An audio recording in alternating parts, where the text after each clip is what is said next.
So two very interesting FA Cup games there. Chelsea drawing goalless, Man City winning by a scrappy Nathan Ake goal. Dennis, quick thoughts on those games? Yeah, so I'll start with the Chelsea game. The same old chronic disease. They can't score goals. That's the problem. Because, and for me, it's crazy because for the amount of money Chelsea has spent and did not cure that department of their team is something that actually worries me because they play all the football they have. Because if you watch them in recent times, you realize that they've improved in terms of how they're able to handle the games, and because they've got some very good points in recent matches. Yeah. But it's the same old thing. They don't take their chances. And you should have watched this game by 3-0. And the fact that they couldn't even score a single goal is beyond imagination. Because there were times that you see Noni Madueke, one-on-one, multiple one-on-one opportunities. If you're a player with your sort and you're playing for Chelsea, you should be able to curl that into the angle, into the top corner. And it's something they couldn't do. And it's for me, it's worrying because they have to cure that by buying a striker. And I keep on saying this, that for all the money Chelsea has spent, they can't say that they are moving this team on and saying that this team will improve next season. If you send this same team to the next season, saying that you are growing a project and the fact that you expect them to improve the subsequent season, trust me, they will go nowhere. So it's just sad, but they would have to spend more money to address that goal scoring issue because it's become a chronic disease. It's always evident in games that they played. And sometimes I ask myself how they couldn't see that even in this transfer window. And they instead bought a lot of players that are alike in certain departments. Because you see a lot of the Chelsea players, they are all similar. And it's something that actually is going to hamper this team. And until that is addressed, they're going to keep on having these issues. Because they were hoping to buy Ivan Toney. He swerved both Chelsea and Arsenal. No, but they should have known that he wouldn't leave. But we are hearing about Karim Benzema trying to leave Saudi Arabia for a loan spell in the Premier League, possibly. So you should keep your fingers crossed. There might be a forward coming in before the window closes. For how Karim is, trust me. Stop gap measure until they can buy a proper striker. But can Karim stay fit throughout the rest of it? Because he's having injury issues at this, and he's old now.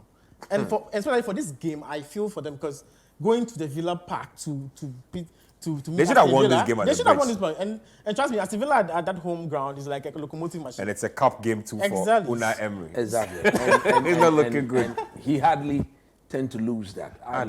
I agree with everything that... Let's touch on the other game for me, and then we'll talk about Liverpool and Jurgen Klopp. That was a classic. Tottenham Man City. Spurs Man City game. Yeah. Postecoglou, I don't know, but it's like he's a very stubborn manager. Yeah, I say so because it is good to have an identity, but it's also equally very bad when you don't acknowledge the quality of your opponent and you tend to stick to what you believe in. And knowing very well that per the quality of your opponent, when you stick to what you believe in, you are likely to be punished. We watched the highlight. We didn't see Spurs get any decent chance. Every decent chance fell to Man City. And I was asking myself when I was watching it, could he have done something different? Let me ask you something. If you're a manager who has a hardcore philosophy, you spend preseason coaching your team through your philosophy, and that is what your team has come to live and die by, how easy is it to switch onto something else when, let's say, you come up against an opponent like this where you know that they are superior to you, but, hey, is it that I go with my philosophy and probably die doing it, or I switch to an unfamiliar style of play and probably go out there and get killed anyway? You see, the best managers have always been the pragmatic ones. Pep Guardiola is indeed had shown that he's very pragmatic. He's learned that you cannot always go out there and be very expansive. That's true. So it would be very naive on the part of whoever it is as a coach, thinking that your philosophy is what you should live and die by. What you should live and die by. No. There are times that you go into a cup game. That is what we are all playing for, isn't it? They've gotten booted out of it. Imagine if that was a Champions League final.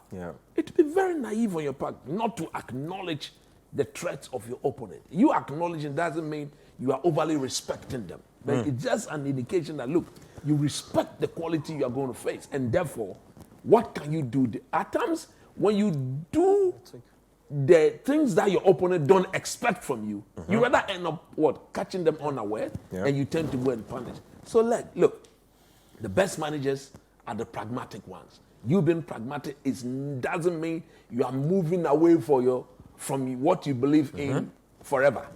If you need to do that for that game, to get a result. Why not? Do it and move on.